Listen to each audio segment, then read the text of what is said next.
Hey, greetings, Blue Devils. Mr. Huderberg here to chat about a brand new course for 2024-2025 offered in cooperation with the University of Washington. That course is Atmospheric Science 111, Global Warming and Society. So we'll talk about the what, the why, and the who, and how to reach out if you have more questions. So first of all, what does it get you? What does it not get you? It does get you 5 quarter credits of lab science at the University of Washington specifically. Now, University of Washington, as many of you guys know, is a highly respected institution. So these credits are highly likely to be transferable regardless of where you end up at school. So you get 5 legitimate college lab science credits by virtue of taking the course. No big AP test in May that you have to wait till July to see if you did sufficiently well. You get a C or better in the course. That goes on a University of Washington transcript that can be transferred to whatever institution you decide to pursue afterward. 2, and this is the important part for me, is that you understand that we are doing a deep examination of global warming and climate science. This is going to be, regardless of your worldview, one of the most important global topics of the 21st century. Every government in the world is wrestling with how they are going to meet the challenges of changing energy infrastructure, air quality, changing agricultural practices, etc. There's no way you can be a citizen of the world in the 21st century and escape what climate change and policies around climate change mean for you.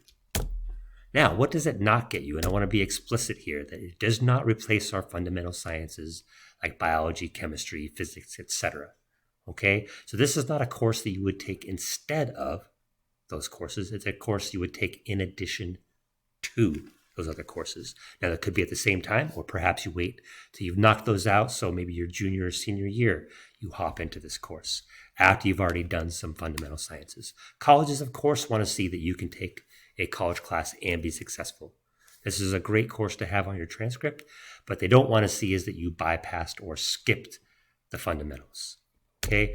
2, if perhaps you want to be an atmospheric science major in college, you want to study weather or climate, it will not allow you to skip the introductory course. This is considered a non-majors science credit. So typically it would check a box for students who maybe want to major in political science or theater or something like that.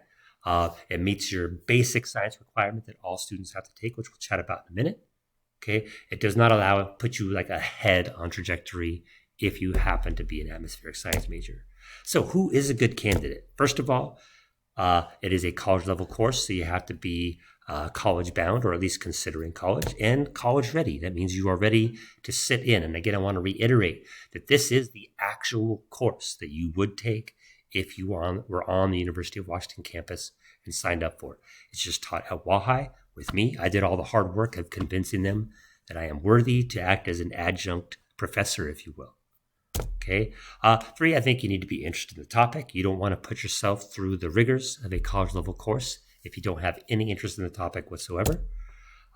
4, again, going back to those fundamentals, you should, before taking this course, have already completed some other high school science courses like biology and chemistry or APES, right? So that probably means you're going to be an 11th or 12th grader next year, or perhaps a 10th grader if you've spoken with your current science teacher and plan to maybe double up or at least make room for those fundamentals before you leave Walla Walla High School.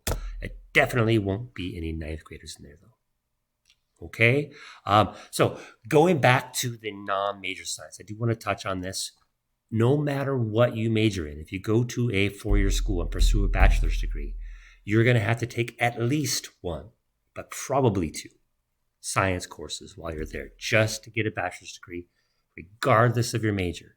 So this is a perfect class because what you do is you get to check off your to-do list for that bachelor's degree automatically a lab science course. And so if you want to pursue more of your time in and around those other majors, you can knock a science class out of the way while you're still in high school. Okay. Now, if you are going to be a STEM major, the more college level science you take in high school, the better. It won't put you ahead on trajectory, but it will better prepare you than not taking it. If you have questions, You can come see me in S104 in the Science Building, or you can email me at chudeberg@wwps.org. Reach out with any questions. Not too late to register. Just talk to your counselor. They're expecting a few of you guys to begin trickling in as registrants, so not a big deal.